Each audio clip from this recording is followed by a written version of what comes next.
إيه اللي هيحصل يعني لو ربنا كان بيعاقبنا؟ ليه بنتحمّل العقاب من الأب وبنشوف إن ده حُب منّه، وبنشوف إن دوّة أسلوب من أساليب التربية وعادي عشان خاطر نحترم نَفْسنا وبعدين نبقى كويسين وكل حاجة، لكن لمّا نقول ربنا بيعاقبنا بيبقى الكلمة دي كبيرة ووقعها كبير أوي علينا، دايمًا نبقى متلخبطين أوي مش عارفين اللي بيحصل معانا ده بلاء والّا عقاب، هل ابتلاء من ربنا والّا عقاب من ربنا؟ كل ما تحصل لنا مشكلة. في حين إحنا شايفين إن إحنا نَفْسنا شخصيات مش مؤذية، ما أذيناش حد عشان يحصل لنا العقاب ده، بس قبل ما أقول هو اللي بيحصل لنا ده بلاء من ربنا واللي هو يعني عشان نصبر وكده، بس إحنا ناس كويسة وزي الفل، والّا عقاب عشان نلِم نَفْسنا والحاجات دي كُلّها، قبل ما أقول الحكاية دي عايزة بس سؤال هاسأله لكم، إيه مشكلتنا مع إن ربنا يكون بيعاقبنا؟ إيه اللي هيحصل يعني لو ربنا كان بيعاقبنا؟ ليه بنتحمّل العقاب ولله المثل الأعلى يعني من الأب وبنشوف إن ده حُب منّه وبنشوف إن دوّة أسلوب من أساليب التربية وعادي عشان خاطر نحترم نَفْسنا وبعد كده نرجع تاني نبقى كويسين وكل حاجة، لكن لمّا نقول ربنا بيعاقبنا بيبقى الكلمة دي كبيرة ووقعها كبير أوي علينا، مع العلم إن ربنا اسم الرب يعني رب يربي عباده، فهو بيربينا، فهو إيه المشكلة هو بيعاقبنا؟ ما عشان نتربى، عشان أنت لو بتعمل حاجة غلط بيدّيك فرصة عظيمة إن أنت تعمل الصح، ليه بتاخدها بالطريقة بتاعة اللي هو بيعاقبني ربنا بيعاقبني يعني باتعذب، لأ لو عايز يعذبك كان موّتك على الذنب اللي أنت فيه ده، لكن من فرص ربنا العظيمة إن هو مدّيك لسه حياة لو بتتعاقب فيها أو أيًا كان اللي بيحصل لك، فدي فرصة كويسة جدًا إن أنت تكون كويس، فبالتالي تعمل خير تعدل نفسك، فبالتالي تخش الجنة، لكن الوِحِش فعلًا واللي يخضك فعلًا ربنا لو حكم عليك خلاص بقى ما فيش خلاص ولا عاقبك ولا حاجة، هتموت على كده، موت بالذنب اللي أنت بتعمله ده، فلازم نحب مش هاقول حاجة حلوة الواحد يتحمّل عقاب، بس هنستحمل يعني نشوف عقاب ربنا بالطريقة دي، إن هو بيربّينا، هو بيربّينا عشان نكون أحسن. طيب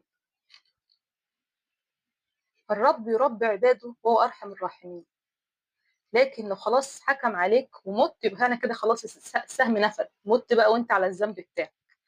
طيب إزاي بقى تعرف اللي أنت فيه دوّة، هل هو عقاب والّا بلاء من ربنا وأنت أمير وطيب وحلو وفي كل حاجة حلوة؟ سهلة، أي حاجة بتأذيك بتأذي اللي قدّامك، يعني أنت لو كنت آذي أي حد بالطريقة اللي أنت بتأذي نفسك بيها أو بتخاف إن حد يأذيك بيها، اعرف إن أنت كده في حاجة غلط، يعني مثلًا لو أنت زوج وحارم أم من عيالها أو مغتت على الأم في المصاريف أو مبهدل مراتك ومخلّيها حاسة بالتهديد أو حاسة بالخيانة طول الوقت منّك ومش مهددها ومعيّشها في قلق أو مبرشط على فلوسها أو مش محسسها بالأمان أو قارفها في عيشتها، أنت طبعًا ما بتحبش تتعامل معاك كده، يبقى ده إيه؟ يبقى ده عقاب. لو أب مش كويس مع عياله ماشي، حاجات زي كده. لو زوجة كذلك برضه، لو زوجة متنمردة على طول مش عاجبها جوزها وعلى طول بتضغط عليه في المصاريف وعلى طول مش عاجبها حاجة، كذلك. أنت كابن بتدّي لأمك حقها والّا لأ، بتزورها والّا لأ، والّا مانع عيالك عنها، والّا ماشي ورا مراتك، والّا آخرك بس هي الأعياد وخلاص، ما تسألش عليها خالص، ما بتقعدش معاها، مش اللي هو فكرة قضْي ملامة، بس الأم أم بقى، وصاحبهما في الدنيا معروفة، صاحبهما يعني تبقى صاحبتك. اللي هو تتمشى معاها كده تشممها هوا، تبسطها، تحسسها إنها خلّفت، يعني بمعنى إن أنت بتودّها، بمعنى إن أنت بَرّ بيها، مش قصدي ملامة يعني، راجع نفسك، أنت ما بتقولش ده مش مؤذي، يعني في حاجات اسمها إن أنت بتكون حاسس إنك بتعمل حاجات بسيطة، بس هي في الحقيقة حاجات كبيرة جدًا. طيب ده الأم، وروح بقى لأبعد من كده، يعني المهم راجع حساباتك مع الأم، مع الزوجة، مع الابنة، خُش على الجيران مثلًا. هل أنت شخص مؤذي لجارك؟ هل جارك بيخاف من الإزعاج اللي أنت بتعمله أنت وعيالك والدبدبة اللي بتدبدبها في الأرض وما بيعرفوش يناموا؟ هل أنت عارف حاجة زي كده؟ هل رزعة الباب اللي بترزعها في البيت ديت عادية؟ الخبط اللي بتخبطه بالليل ده عادي؟ الغتاتة اللي بتغتت عليه والكلام الوحش اللي بتتكلموا عليه ده كويس؟ لا. والله لا يؤمن من لم يؤمن جاره بوائقه. يعني اللي هو انت عمرك ما هتؤمن ولا هتبقى شخص مؤمن طول ما انا حتى كمان انت مش اذيني، انا بس خايفه احسن تاذيني. انا مش مأمنه لك، انا مش عارفه انت ممكن تعمل ايه، فتخيل بقى لو انت شخص مؤذي فعلا. فما تستهوش موضوع الجار، يعني الرسول قعد يوصي على سبع جار بيقول لك لدرجه ان بيقول لك قالوا ايه، قالوا يعني ممكن ده ممكن يورث في الرسول من كتر ما هو الرسول بيوصي على سابع جار. فمش حال جارك اللي لازق فيك. طبعا الاخلاق دي كانت موجوده عندنا زمان بشكل فطري وطبيعي وديني وجميل، يعني كنا بنحب بعض وجيران وحلوين وكده وصله الرحم. لكن طبعا الحكايه دي اتقطعت دلوقتي، فراجع نفسك فيها وما عدناش بنعاتب بعض فيها، فراجع نفسك اكتر. جيران. طيب القرايب، تسال على قرايبك ولا لا؟ انت فاكرين الموضوع ده تافه ليه؟ يعني انت هتسال على قرايبك، ما ممكن يكون على فكره حد من قرايبك ميت من الجوع وبيشحت في الشارع، واحده من قريبتك مثلا لابسه نقاب وبتشحت في الشارع عشان انت ما بتسالش عليها، ورايح بتدي فلوس لجمعيات اصلا ما تعرفش الجمعيات دي بتودي فلوسها فين، في حين ان قريبتك او جارتك بتشحت عشان خاطر مش لاقيه تاكل، عشان مش لاقي حد يسال عليها انت كويسه ولا لا. انت طيب كويسه، طيب كويس. ما زمان ما كان نادر تلاقي حد فقير، يعني في الطوابق دي ما كانتش موجوده، بس عشان خاطر كان كده كده اللي كان فقير في اللي كان غني في العيله بيصرف على، يعني بيساعد الفقير في العيله. فبالتالي ما كانش فيه حد في العيله هيشحت.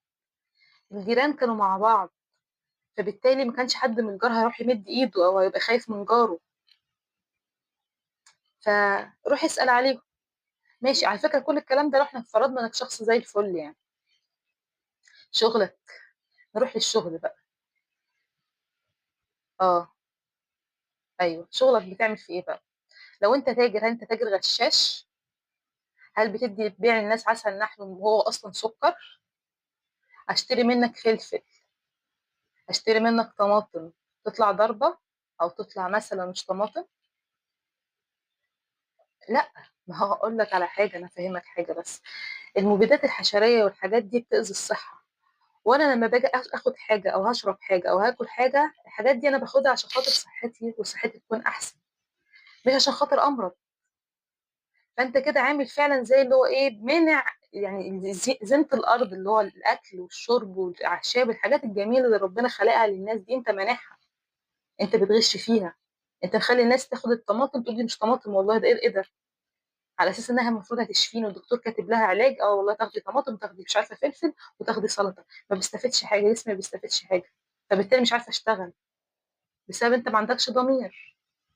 مدرسه، لازم تتكلم كويس مع العيال او تشرح العيال اللي هياخدوا عندها دروس، او تربط مع العيال اللي هياخدوا عندها دروس. لكن العيال اللي في الفصل مش مشكله، هي اهم حاجه تخلص المنهج في ميعاد محدد. ولو حد سالها بتعمل اي طالب بتعتبره انه كانه ما قالش حاجه. هل انت بتعملي كده؟ فبسببك هيضطر الطالب ده حتى لو معهوش فلوس هيضطر ياخد درس، ويبقى عيب على اهله. وممكن تكون مامته مش معاش فلوس عشان خاطر تصرف. هي يا دوبك طبعا معظم الامهات دلوقتي بقوا مطلقات للاسف، ومعظم الرجاله بقوا مطيعه، فبيعتمدوا على فلوس مراتاتهم. فانت عملتي ازمه بسبب ان انت ما بتشرحيش كويس. الكلام اللي بقوله ده انا عارفه في ناس كتير هتقول ايه ده، انا من كده، ده انا ايه ده، يعني ايه ده، انا ما بعملش حاجه، ما كل الناس بتعمل كده. ما للاسف عشان كل الناس بتعمل كده وبقى الضمير ده هو اللي غالب، فالناس مش حاسه بالمصايب اللي هي عاملاها. بالنسبه لهم الغش ده بقى عادي، بقى ان انت تديني لحمه فاسده ده بقى عادي، ان انت تديني اكل باخده على اساس ان ربنا يشفيني بيه، شفاء ليا، اكل طبيعي، انت مبوظ فيه رشاش لي عليه مبيدات حاطط لي فيه مش عارفه ايه، ده بقى عادي. فانت مش حاسس اللي انا بقوله لك ده عادي اصلا. عادي جدا، ايه المشكله لو بغش يعني؟ حرام. ايه المشكله لو بغش؟ ده حرام، الغش حرام. في سوره في القران، سوره المطففين، السوره دي نازله مخصوص للغش. بتبخس الناس اشيائهم وبتغش في الميزان. لسه بقى الانسان بقى لو شافوا، يعني لو كان القران نزل في الوقت اللي احنا فيه ده، شوف بقى انت بتاذي الناس قد ايه. ده يعني وقيم عليك الحد لوحده بسبب الغش اللي بتغشه في البضائع وفي الاكل اللي الناس بتاكله. طبعا الكلام بقى للتجار، الكلام بقى لبتوع الادويه، الكلام بقى انا بديك اكتر مثال قريب. صاحبتك اذيتيها قلت لها ايه؟ تتكلمي عليها في ظهرها تقولي ايه؟ نفسك تقع في ايه عشان تشمتي فيها؟ رايا وسكينة ما قرروش ان هم يقتلوا من اول مرة.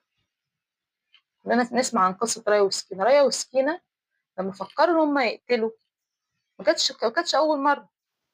اول حاجة ابتدوا بيها، اول حاجة وصلتهم للمرحلة دي الحقد والحسد. فانت حقدك وحسدك ممكن يوصلك لابعد من كده بكتير. ما تفتكريش ان الموضوع يقف بس انك بتتكلمي مع صاحبتك في نماية كده وبتنمي عليها على صاحبتك، لا، الموضوع يوصل اكتر من كده. هتقولي هوصل لقتل يعني؟ ممكن يوصل لأسوأ من القتل، ان انت تتكلمي على واحدة في ظهرها، او تتكلمي عليها في سمعتها، او تتكلمي عليها في شرفها، او تلمحي حتى بحاجة زي كده. دي جريمة. لو احنا فعلا في بلد بتطبق الإسلام المفروض تتعدمي عليها، لأن انت تقريبا منعتي عنها حياتي، بوظت لها سمعتها. هتعيشي تعمل ايه بنت ايه غير سمعة؟ يعني بوظت لها سمعتها، تعرف تمشي ازاي في وسط الناس؟ كم حد كان هيتقدم لها مش هيتقدم لها؟ كم حد كان شايفها كويسة ما عادش شايفها كويسة بسببك؟ كم أذى، كم عياط عيطته بسبب الأذى اللي انت أذيته لها؟ كم مرة قلبها وجعها؟ في بنات بتروح لعلاج نفسي بسبب ان في بنات صحابها بيتكلموا عليها في ظهرها، او سمعتها اتضربت خلاص، بيروحوا يتعالجوا نفسيا. وفي اللي بينتحر كمان. فانت بتعملي كمان الأسوأ. ده رايوس كان اطيب منك. بتعملي الأسوأ من القتل. فما تستهونيش بالحقد والحسد. الحقد والحسد ده اكتر حاجه توديكي النار. الشيطان على فكره ما كانش يعني، هو الشيطان بيعبد ربنا على فكره. انت بتعبدي ربنا، الشيطان على فكره برضه كان بيعبد ربنا، بس كان عنده حقد وحسد على سيدنا ادم. كان حاقد عليه.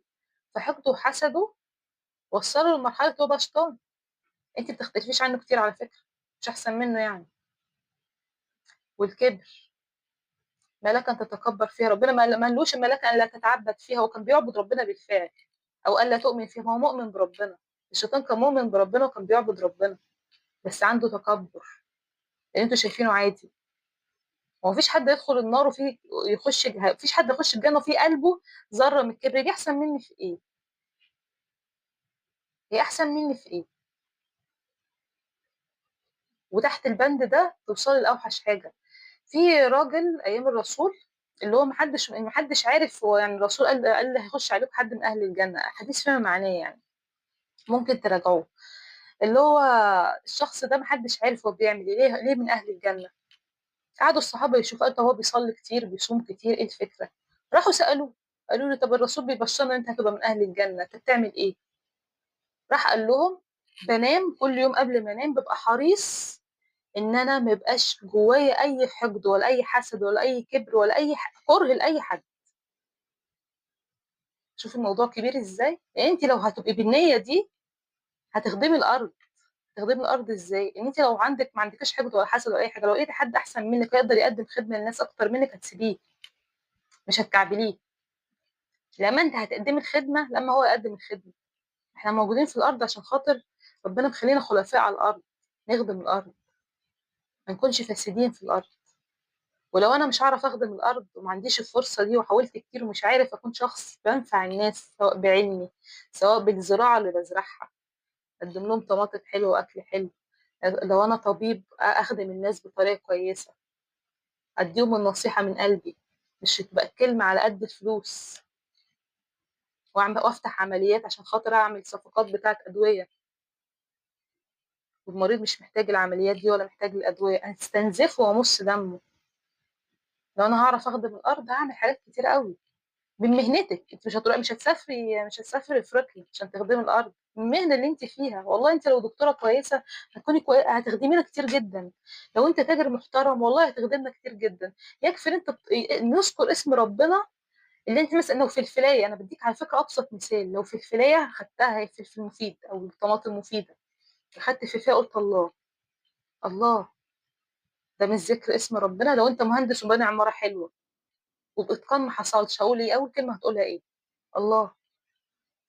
ربنا مبدع.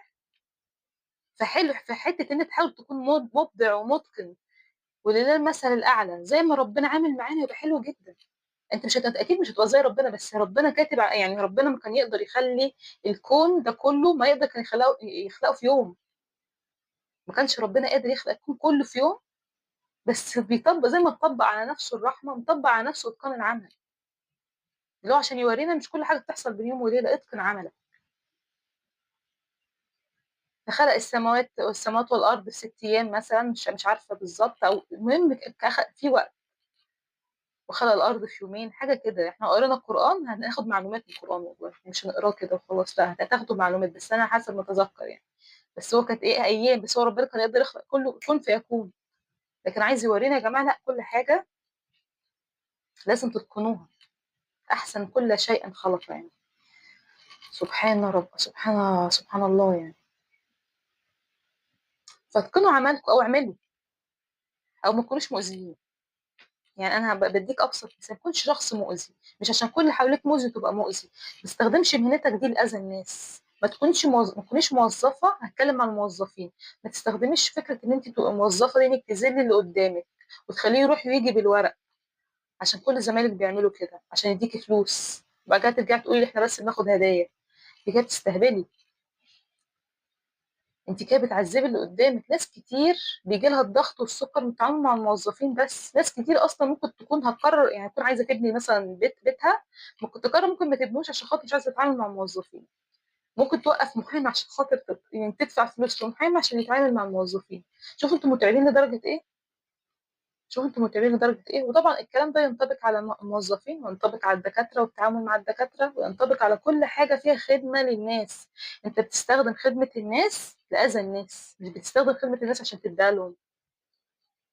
فانت مجرد ان انت بتعمل كده، ربنا بيديك وظيفه عشان تخدم الناس، فانت بتحول الوظيفه دي لحاجه لذل الناس وتعذيبهم. شوف انت ربنا هيعاقبك بايه. ده ملخص الموضوع. شوف الفكره بقى، دي الفكره العامه بتاعت الموضوع. هم. دي الفكره العامه بتاعت الموضوع. هتعمل ايه بقى؟ طيب. طيب. فراجعوا نفسكم بالطريقه دي، ودي فايده الذكر، ودي فايده الاستغفار. الاستغفار مش عشان خاطر بس انت ربنا بيحمسنا ويقول لنا ان انتوا يا جماعه لو استغفرتوا هيبقى لكم ثواب كبير وهتاخدوا وهينزل لكم رزق كتير وكده عشان تتحفز. لكن هو مفيد لينا والله، مفيد لينا احنا البني ادمين، مفيد لينا. فالمفروض لما نعمل الذكر والاستغفار نعمله صح عشان احنا نستفيد. فانت لو استغفرت ربنا انت كده بتعمل جرد لنفسك. تستغفر تقريبا ما كنتش هتحتاج اصلا الفيديو ده لو استغفرت ربنا. هتستغفر ربنا. فانا غلطت في ايه؟ تفتكر بقى مش اللي هو استغفر الله استغفر الله استغفر الله يا رب، شوفي لي البتاع اللي على النار، شوفي لي مش عارفه البتاع ده، تبص في الموبايل وخلاص كده، هو ده استغفار؟ انت تقريبا انت عملته ده اسمها نيه استغفار، لكن هو مش استغفار. مش استغفار. مش بتكلم ما ربنا يتقبل وما يتقبلش، ماليش اتكلم في حاجه زي كده. ما ينفعش حتى اتكلم في حاجه زي كده، بس انا بتكلم على اللي هيفيدك. على اللي هيفيدك. فتستغفر ربنا. انا عملت كذا في امي، اه والله لا النهارده اتكلمت معاها عليت صوتي عليها، ما ينفعش. لا والله انا عملت كذا مش عارفه ايه، لا انا حسستها انها قليله، لا انا ضايقتها ما كنتش المفروض اقول كده، لا انا غشيت في الحاجه الفلانيه، لا انا هبقى اخلي بالي، لا انا مش عارفه حقدت عليه في كذا. ليه؟ انت هتلاقي كتير. هتلاقي نفسك بتعمل جرد لنفسك كده ومراجعه لنفسك. يبقى الاستغفار فيها هيحول لك حياتك. كل ما هتستغفر اكتر كل ما هتبقى شجاع اكتر. انت كل ما بتستغفر كل ما بتواجه اخطائك وبتبقى ايه، متصل. عشان خاطر لو حد قال لك على حاجه ما تكونش انت ايه ده، انت ازاي تقول عليها كده. هتتكبر، هتبقى زي الشيطان، هتخش النار. وصلت؟ فنستغفر ربنا. هتعرف انت ايه الغلط والغلط واقع فين. ونشغل ضميرنا ده شويه، عشان ضميرنا ده ما بتروحش للشيخ. هو بس كفايه تشغل ضميرك. بعيد للمره المليون، كل واحد جواه شيخ اسمه ضميره. ورحمه ربنا بينا انه مخلي كل بني ادم في الكون ايا كان ديانته في حاجه اسمها ضمير. عشان كده تلاقي كل الكون مجتمع ان الكذب حرام. حتى لو هم ملحدين على فكره. كل الكون عارف ان الاذى حرام. كل الكون عارف ان الحقد حرام. كل الكون عارف ان الحسد حرام. عشان هم كل الكون جواه ضمير. لان ربنا خلقنا كلنا ضمير عشان محدش يبقى واصي على حد. عشان فعلا محدش يبقى ليه حجه، مش اصل انا ديني كذا فاعمل ايه. ما اعرفش. لا ربنا مخلي كل الارض خلاها ليها ضمير. كل انسان خلقه ليه ضمير ايا كان ديانته. فانت جواك ضميرك وانت عارف اللي بتعمله صح واللي بتعمله غلط. طيب انا استغفرت ربنا وطلعت تمام، ما شاء الله، ولا باذي جاري، والحمد لله بود صله رحم، وبسال على قرايبي على طول، والحمد لله كويس مع أمي، والحمد لله مراتي الحمد لله مهنينها ومخليها كويسة جدا، كويسة مع زوجي. أنا بنت بره بأمي وبإخواتي، كل حاجة حلوة، ما بأذيش صحابي. أنا في شغل الحمد لله بتقي ربنا فيه، مهما اللي حواليا كانوا مقضيينها مراجيح وبيستهبلوا وبيغشوا وما بيعرفوش ربنا في شغلهم، أنا الحمد لله بتقي ربنا في شغلي وبراعي قوي شعور الناس وشخصية محترمة. يعني مش بتقول على نفسك كده بس، بتتعاملي الناس بطريقة محترمة، عاملة كل حاجة يعني، أو عامل كل حاجة عليك. هنا بقى أقول لك ده بلاء، ربنا بيختبرك فيه بقى، هل هتكمل ولا مش هتكمل؟ هتقول والله طب الكل بيعمل وحش وانا ومع ذلك الدنيا ماشيه معاهم وامورهم كلها كويسه وانا بعمل حلو، ومع ذلك بيحصل معايا كده. ده اختبار فعلا، ده اختبار وده بلاء، بكده ده اختبار وده بلاء عشان ربنا يشوف صبرك تصمد قد ايه. فطبعا انا مش محتاجه اقول لك حاجه زي كده، الانبياء طبعا اكتر حد ابتلى، سيدنا محمد اكتر حد ابتلى عشان ربنا هل كان بيعمل ايه. سيدنا محمد يعني عليه افضل الصلاه والسلام، لكن ربنا كان بيبتليه عشان خاطر يشوف هل هيتراجع، هيرجع، هيكمل. لازم بيبقى في حاجات كده، اللي هو حاجات تضغط عشان خاطر الحديد الحلو الذهب الحلو يبان، عشان الذهب اللي جواك يبان اكتر. فانت في الوقت ده برضو انت هتعمل ايه؟ تستعين بربنا. برضو في الوقت اللي في البلاء ده لازم تستعين بربنا، تقول يا رب يعني خليني اصبر، لو انت يعني لو انت يا رب شايف ان دوت احسن لي، خليني اصبر، خليني اكون فعلا شخص اصبر صبر جميل، خليني يا رب زي ما بتتمنى اكون، خليني اكون. ففي الوقت ده بالذات تمسك بقى في دعاء ربنا، تمسك في ذكر ربنا، تمسك في الاستعانة بربنا، ان يخليك تصمد انك تعدي في المرحلة دي. المرحلة دي ممكن يخش لك فيها الشيطان يقول لك انت مش معنى انت بيحصل معاك كذا، ما صاحبك الفلاني دوت بيعمل بهدل الدنيا وخاربها وما بيحصلوش اللي انت بيحصل لك ده. فده نافذة من نوافذ الشيطان اللي هو ايه. عشان كده لازم تذكر ربنا كتير وتستعيذ من ربنا كتير، وإن شاء الله ربنا يفك عنك البلاء ده وتبقى شخص أجمل، وتبقى شخص بتخدم الأرض أحسن و... وكتر من أمثالك. لو أنت فعلا شخص مبتلى، وده نادر على فكرة، نادر أوي اللي بيحصل إن أنت تكون بالجمال ده وربنا يبتليك. يعني مش نادر إن ربنا يبتليك، يعني نادر إن تلاقي حد بالجمال ده. عشان كده الابتلاء ده ميزة حلوة أوي، مش أي حد بياخدها. أنت رايح في حتة عالية أوي يعني. فلو كنت كده ادعي لنا، ادعي لنا ربنا يهدينا، وادعي لنا ربنا يقوينا، وربنا يثبتك ويقويك ويثبتك ويقويكي. بس ده كان الفيديو بتاع النهارده. لو عجبكم الفيديو لايك وشير. ومعلش انا اسفه انا طولت عليكم، او ما طولتش يعني، بس هو في الحقيقه ان هو فعلا بيستفزنا قوي فكره ان ناس كتيره بالرغم من كل المصايب اللي عاملينهم فاكرين نفسهم اللي هم ربنا دليهم يعني، وطيبين وامراء وعساسين كده، ما بيعملوش اي حاجه. هم كمان بيسالوا يعني، هم مبتلين للدرجه العاليه قوي دي يعني، حتى ما عندهمش شك ان هم بيتعاقبوا. ماشي، مش مشكله لو اتعاقبنا، اهم حاجه نتربى في الاخر يعني. يلا سلام. سلام ولايك وشير وباي.